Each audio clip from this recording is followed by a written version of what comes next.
on YouTube? It's your boy Dan, aka aDrive. I bring you guys our week 16 builder here for the St. Louis Rampardos, taking on the Borussia Donphan and Coach Lars L. Scizor. It is about to go down, guys. If you're hyped for this matchup tomorrow, hit that like button down below, and definitely make sure you guys subscribe if you're new. Now, Lars is a good pal of mine. He is the German battler in the GBA, of course, and we've thrown down a few times in the last couple seasons. I think we've played like 4 or 5 times now, but every time it's been Victini versus Drudagon, and finally we have a different matchup because he doesn't have Drudagon. He doesn't have a Spiky Mikey this time, so it'll be very interesting to see how that goes down. But Lars and I have played a number of times. Most recently, I believe I came out on top the last couple times, securing a playoff spot with Victini on my back, but he's beaten me before, and we definitely have a tough matchup here. Like I said, we're both 2-3, so not the best start. Lars actually entered this season with probably one of the most highly ranked or my highly sought after drafts. Everyone loved his draft, and for good reason. He's got a very, very good cohesive team, and he's got a team where almost any threat could be brought at any time, so that makes it very difficult to prepare for. But I think we've got a good team here, and I like my matchup, so I'm hopeful that we can pick up a W. But let's look at his team.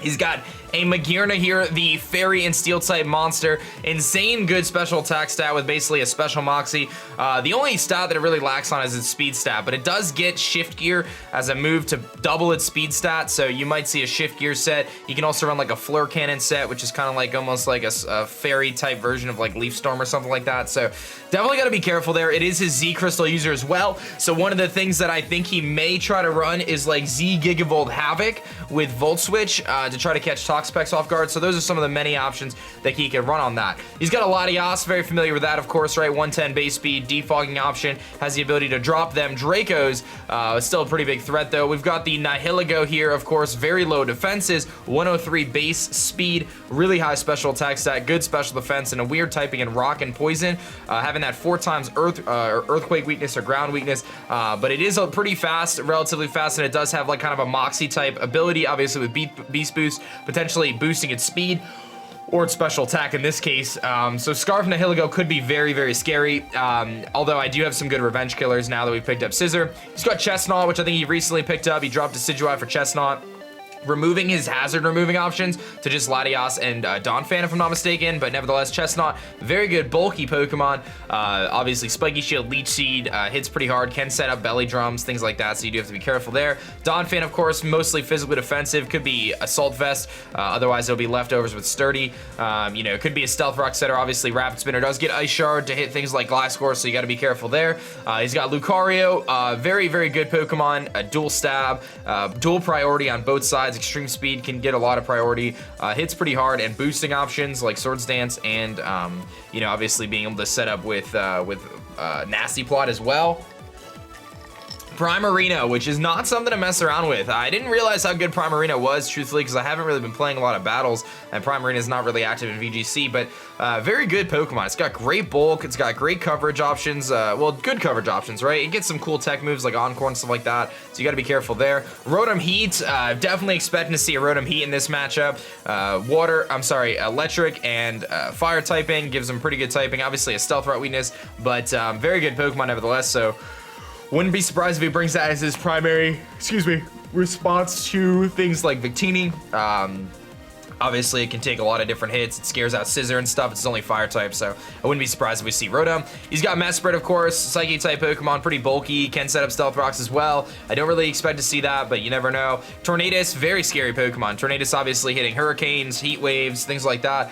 He most recently ran it as a Choice Scarf variant, so he can do a lot of different things. And then probably the bane of my existence this week is going to be this Crawdon. Crawdon with adaptability. I almost drafted it, but I went with Feraligatr, and then we've since dropped it anyway. Crawdon is just so scary, guys. Like, adaptability doubles its stab and its like knockoffs and Aqua Jets and Crab Hammers, making it hit incredibly hard. With a Life Orb, with Swords Dance or Dragon Dance, it can sweep through teams. So you're gonna see I have to have a lot of emergency provisions for my good friend Crawdon there. So in terms of what I think he's gonna bring this week, I'm expecting the Magirna.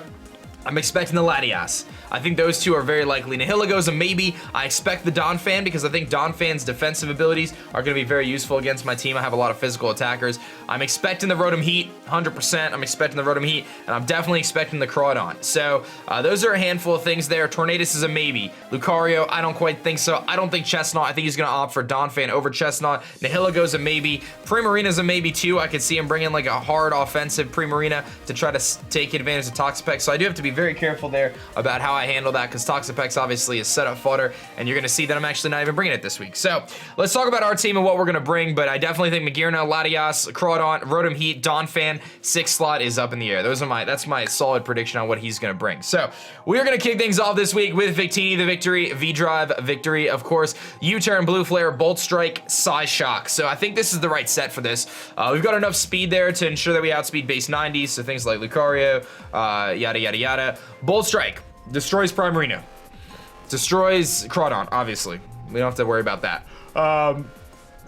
Blue Flare has a chance to one-shot a Donphan. After rocks, it one-shots pretty much most of the time, so that's really cool. Obviously, we destroy a lot of his team. U-turn there in case the Latias comes in. I didn't want to run Shadow Ball. I didn't really feel necessary. Latias outspeeds me most of the time anyway, so I wasn't going to stand on that, so U-turn just seemed pretty fitting there. And Psyshock is there for Rotom. It does 2-hit KO Rotom. After rocks, definitely 2-hit KOs. Was going to run Psychic because it hits Donphan a little bit harder, but Blue Flare beats Donphan anyway, and I felt that Psyshock was better because it one-shots Nihilego. So if he uses Nihilego as a defense and especially offensive Victini, then I have the Psyshock there to catch him off guard. And we should be able to hit pretty hard. So the next Pokemon we're going to be bringing is going to be our Clefable here, Deborah, running Unaware this week instead of Magic Guard. Unaware is simply there for setup options like Crawdon. If he tries to set up there, Belly Drum, Chestnut, this is a good response to that. So we've got a couple things there, but this is not like a safe response to Crawdon otherwise. Crawdon's Crab Hammer actually two-shots me, so we have to be very careful around that thing. But otherwise, Clefable is one of those Pokemon that hopefully can take hits from Latias, hopefully can take some hits from like Chestnut, Donphan, potentially Tornadus, Crawdon, switch into Rotom once in a while, even Primarina. We've got the T-Wave there for some speed control, maybe slow down Magearna if he tries to set up a shift gear in front of our face, slow down the Latias, and then Nihilego to make it easier on a switch in or something like that. So that's kind of the logic there. Do have to run Moonlight over Soft Boiled because we are running Unaware. So this thing is a very interesting set, and it could be really, really effective. Sorry, I just noticed I'm like bleeding in my arm, but that's okay. It can be really, really effective, but it's going to be really interesting to see how it kind of plays out this matchup. We're going to go with our next Pokemon. Is going to be our Scizorgear Mojito. Mojito making its debut for the St. Louis Rampardos. Like I said, I'm bleeding, so don't mind me. I'm just going to put a napkin there. I don't know what's this over here. The sun is coming through. Sorry about that. Ignore that little mark right there too as we go through this because of my green screen. Anyway, Scizor here, Mojito, added it to the team for the first time after our trade for Staraptor. Very excited for this guy. I was leaning towards a Choice Banded variant. That's what I was gonna run, Choice Banded, because Bullet Punch does 50% plus to his whole team, but I was like, you know what? I kind of like the Choice Scarf variant. We talked about it, we debated, and Choice Scarf seems kind of cool because it can catch things like, it outspeeds Latias and it outspeeds Tornadus. Both are really nice. Being able to outspeed those two Pokemon is huge. U-Turn almost has a chance to one-shot the Latias, so that could be really cool. Catch him off guard there. Iron Head does about 50% to offensive Magearna. We're gonna outspeed it, that's nice. Two-shotting the Rotom is really cool. After Stealth Rock, Superpower does two-shot Rotom, unless he's like fully physically defensive, so that's really cool as well, because that thing tends to get worn down pretty easily if we get rocks up, which is a huge priority this match because of Rotom, so we can hopefully wear that thing down. We've also got U-turn momentum, which is really nice, and we might be able to catch him off guard with the Scarf, so that's kind of my hope here, and also it gives me like a faster, like I could switch into like potentially like anything. I can U-turn out on anything, which is really nice. Obviously Nihilego is scared of me, and I can hit the Primarina really hard with Iron Head. So we've got a lot of different options there. I still have the Bullet Punch there too in case it's a priority battle at the end and I need to lock myself into it, or if he gets something like a Shift Gear Magearna up, gets that speed boost and I need to get like 30% off on it, that could be pretty effective there. So I'm excited for our Scizor set. I've got a lot of speed. I'm actually running almost max speed. We've got enough speed there to make sure we outspeed a +1 Crawdon. I've got enough speed on there to outspeed pretty much everything. Like I said, basically I outspeed the Tornadus with the Scarf there. We're actually running dual Scarfers this week. When I originally built the team, I had Banded Scizor, as I just mentioned, decided to go with Scarf Haxorus. I do see DD Haxorus having some opportunities here, but I felt that Scarf Haxorus is going to be better in this matchup because I removed that turn of setup. So we've got the Earthquake there, which is amazing because Mold Breaker negates Rotom's Levitate. Earthquake one-shots it. In fact, his only switch into an Earthquake is that, like basically Donphan really, but it's that Tornadus because it is a flying type, but we remove the Levitate on both Latias and Rotom with Earthquake, which is nice because of Mold Breaker, as I said. Poison Jab does a tremendous amount to Chestnut in case he brings it. I don't think he will.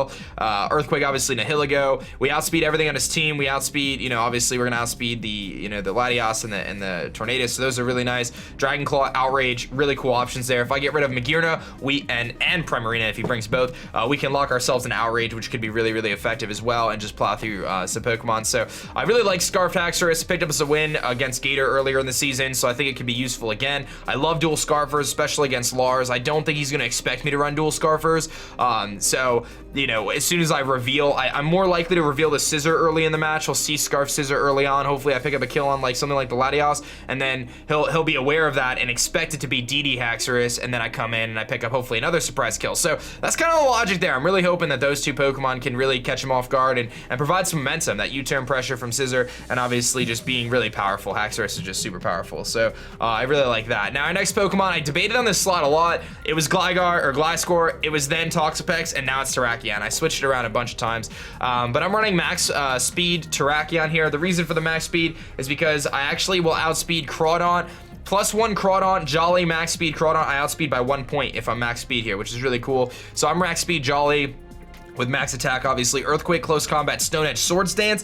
I think if I get a Swords Dance up, I just destroy his team. I mean, he's got the Latias, he's got the Tornadus, so two Pokemon that are faster than me, but in terms of beating things like, you know, Donphan, or beating things like Rotom, or beating things like Primarina, potentially with Earthquakes, or obviously I'm outspeeding Nihilego and things like that, could be very, very effective. Mesprit, for example, if I can get up a Swords Dance, close combat after a Swords Dance, or Earthquake after a Swords Dance beats Magearna. So a lot of things there after why the Swords Dance is good. And you might see the Pasho Berry, and that might not be an item you're familiar with. It's actually the Water Reduction Berry, which is something you probably don't see very often. I'm running it in this situation as a very, very specific response to Crawdaunt, and I hate to do that. I hate to use my item, especially my Z user, on an item that is so incredibly specific to one Pokemon. But my logic here is the Pasho Berry guarantees that I live the Aqua Jet at +1. It also gives me a chance, if I'm not mistaken, to live an Aqua Jet at +2, which I can run the double calc on that just to be sure, but I'm pretty sure we live the Aqua Jet at +2 as well if he runs a Swords Dance variant. I'm assuming these are all Life Orb that we're calculating for. So yes, I do live an Aqua Jet at +2 attack as well. Now obviously Crawdaunt will not outspeed me with a Dragon Dance, as I mentioned, so he could be lured into a full sense of security there. I can knock him out with a close combat. The Pasho Berry guarantees my live against anything else. Obviously, you know, the Aqua Jet, etc., etc. I can actually switch into a knockoff, get a, well, actually, I guess that wouldn't work because I would lose the berry. So never mind, we're not switching to a knockoff, but it prevents that Crawdaunt from revenge killing my Terrakion, which I think is very, very important in this matchup, allowing me to potentially put in some work. Think about this scenario, right? Say he only brings Latias, doesn't bring Tornadus. You know, I am able to pick up a Swords Dance and kill something, and then he switches into Crawdaunt, thinks he's just gonna, oh, I'll just Aqua Jet him. No sirree, Bob. Your boy's got the Pasho Berry, and I'm passionate about that. We're gonna live it. So I don't know, very specific, like I said, but Crawdaunt rips through my team otherwise, so we have to be very prepared for it. Haxorus, that's one of the reasons why Haxorus is Scarf too. Just to clarify too, it's the one thing that can outspeed +1 Dragon Dancing Crawdaunt, take an Aqua Jet without a problem, and kill it back. So that's kind of what the logic there is. And last but not certainly not least, however you say that saying, Ron Burgundy. Ron Burgundy here. Delmas, Shiny Delmas, Shadow Claw, Rapid Spin, Earthquake, Power Whip. Bringing this thing back. I mean, I had a couple tough decisions to make in this match in terms of what I felt was going to be the most effective Pokemon to bring. Again, he has a team that just consists of so many good Pokemon that he can bring, so it's very difficult. But I really like Delmas, and I think that even though it could be really good this match, or it could be really useless this match, I like it for a couple of reasons. One, it allows me to keep the rocks off the field, which I think is incredibly useful for things like Victini. I really want Victini to shine, and I think in order for me to keep that a reality, I got to keep those hazards off the field. It matches up really well against his one form of hazard removal that I expect him to bring, which is a Donphan. I don't think he's going to bring Defog Latias because he's going to need the move slots. He's going to need Draco. He's going to need Side Shock. He might want to bring Protect because of first impression Golisopod, which I almost brought, because Golisopod actually kind of Shreks his team if I set it up the right way, but I didn't want to rely on it because of its ability. But you know, he's probably going to want our HP Fire, maybe Ice Beam on Latias. Like, it depends on the kind of offensive set, if he goes offensive or defensive. Could go defensive, but nevertheless, I think Ron Burgundy here is really good for that. As it, like I said, it blocks him Rapid Spinning his Donphan, and it allows me to Rapid Spin myself, as he has no Ghost types, so I can freely Rapid Spin. Power Whip destroys Donphan. Another reason I like the matchup against Donphan there. I think Donphan's a little tough for me to take down with all my physical attackers. Victini beats it, Clefable beats it, and I can probably wear it down with the rest, but Delmas is there to help with Donphan. And it also obviously hits pretty hard. Shadow Claw is gonna, you know, obviously one-shot the Latias. He's not gonna be able to do much. I can beat the Nihilego. It gives me a decent switch to Nihilego, not a great one. I can take one hit from a Gear 9, fire back a big Earthquake, right? So I felt like Delmas should be able to pick up one kill. It should be able to trade a kill and also, you know, manage the hazard situation for me. Keep him, because I gotta get rocks up. Like I said, rocks are gonna be very crucial to break potential focus sashes, break the sturdy on the Donphan, really wear down that Rotom, which is going to be key, and just put everything as close as I can into bullet punch range and allow Haxorus and Scizor, well, mostly Scizor to break down things, Victini to break down the walls, Haxorus to come in and sweep hopefully at the end, and Taraki hopefully to help with breaking down those walls, right? That's kind of the game plan here. The ultimate goal is to weaken everything and then bring Haxorus in for a sweep at the end, hopeful. But that's our team here. I really like the team. Spent a lot of time prepping this week. Like I said, we're 2-3, so is he. Kind of a tough matchup for us. We're having fun though, trying to pull back. You know, we're still in this race, obviously, but we'll give it our best shot now. I'm a little less busy than I've been over the last couple weeks, so I'm feeling good about that. But hope you guys enjoy this team builder. That is going to be our squad for the week. My name is Dan. I also go by aDrive, and I'm the coach of your St. Louis Rampardos. Let's head smash our way to victory. Peace.